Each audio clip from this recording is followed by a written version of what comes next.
Ivone do Amaral Pereira é uma das médiuns mais importantes da história do espiritismo no Brasil.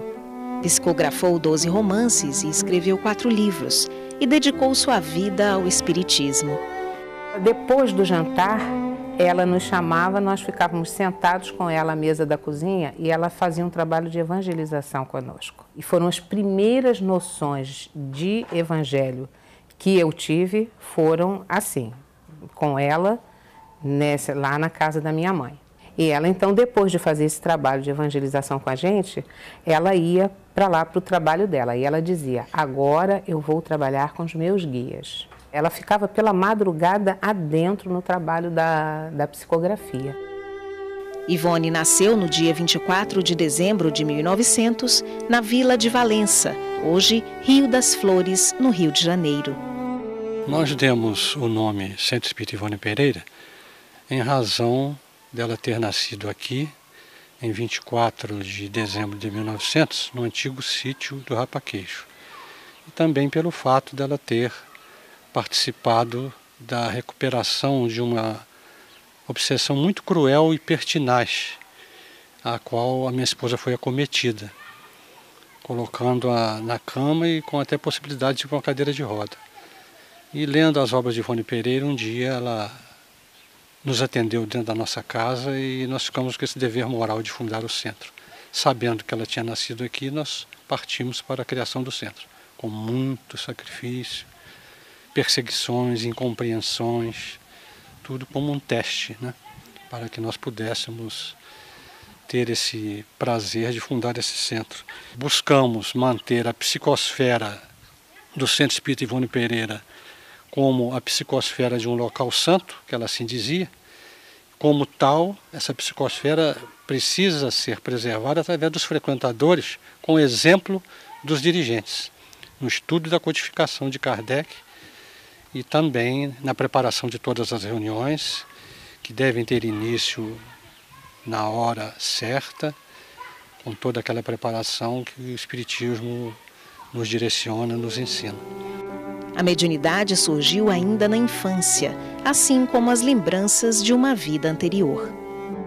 A infância dela já foi um anúncio da missão, né, na mediunidade. Ela começou a vida desde o berço já com fenômenos mediúnicos.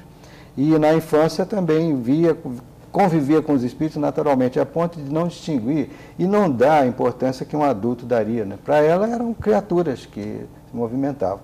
E uma das mais assíduas nessa visão dela era justamente o Roberto de Canalejas, que havia sido o marido, né, que sofreu dela um perjúrio, né, uma traição, a juventude dela marcada justamente por esse sentimento de culpa, né, pelo que havia feito, né, em existência passada.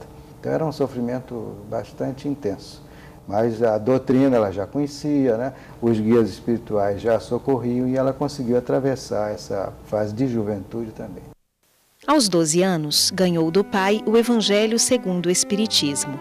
Um ano depois, já frequentava sessões espíritas em que atendia espíritos sofredores, especialmente suicidas, por quem tinha particular carinho. Ela recolhia, então, os nomes das pessoas que apareciam nos jornais, nos obituários, que haviam suicidado, e orava por eles. E orava durante anos. E com isso, ela angariou muita simpatia desses espíritos. Espíritos como o compositor Frédéric Chopin e os escritores Camilo Castelo Branco e Liev Tolstói eram seus amigos. Ela dizia que Frédéric Chopin, quando se apresentou a ela na Terra, em algumas materializações que ocorreram em seu quarto, ela conseguia sentir um perfume de violeta. E um dia ela falou, mas tem um diferencial deste perfume, porque Charles, o seu mentor, também se apresentava com perfume de violeta. Então Frédéric Chopin um dia se mostrou a ela e falou, mas são violetas colhidas em dias de chuva, e entregou para ela. Como não nos emocionarmos diante da materialização de um espírito que foi um grande representante do belo na Terra e que se compadece diante da vida de uma médium sofrida e humilde, que nada sabia sobre ele, mas que se transformou numa grande amizade. foi um grande presente para ela, por certo. Dos livros psicografados por Ivone, destacam-se a trilogia de romances, Nas Voragens do Pecado, O Cavaleiro de Numiers e O Drama da Bretanha.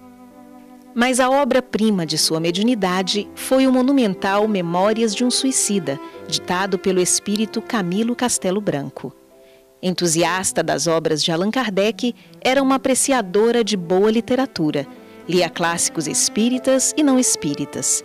Escritora de raro talento, lançou os livros Recordações da Mediunidade e Devassando o Invisível, em que narra suas experiências mediúnicas.